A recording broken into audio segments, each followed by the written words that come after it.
अजित पवारांच्या बैठकीला शिंदेंचा रायगडमधील एकही आमदार नाही। अजितदादांच्या उपस्थितीमध्ये रायगड जिल्हा नियोजन समितीची ऑनलाईन बैठक। अदिती तटकरे जिल्हाधिकारी उपस्थित, मात्र शिवसेना आमदार अनुपस्थित। रायगड जिल्हा नियोजन समितीच्या बैठकीचं निमंत्रण नव्हतं, आम्हाला विश्वासात घ्यायला हवं होतं। शिवसेना आमदारांची अजित पवारांवर नाराजी, मुख्यमंत्र्यांशी भेटून चर्चा करणार असल्याची देखील माहिती। आमदार भरत गोगावलेंना बैठकीचं निमंत्रण होतं, मात्र ते उपस्थित राहिले नाही। अजित पवारांच्या कार्यालयानं बैठकीचं निमंत्रण न दिल्याचा दावा फेटाळला। नाशिक आणि रायगड जिल्ह्याला पालकमंत्री नाही म्हणून केवळ मंत्र्यांना निमंत्रण। आज पालकमंत्र्यांची बैठक नव्हती, उपमुख्यमंत्री एकनाथ शिंदेंकडून स्पष्ट।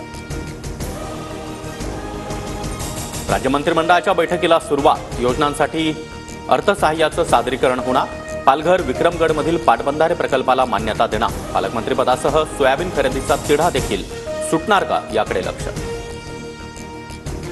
आपत्ती व्यवस्थापन समिती कधी झाली माहिती नाही, ज्यावेळी आपत्ती येते त्यावेळी मात्र हा एकनाथ शिंदे हजर असतो। उपमुख्यमंत्री एकनाथ शिंदेंचं वक्तव्य, आपत्ती व्यवस्थापन समितीमध्ये शिंदेंना स्थान नसल्याची माहिती।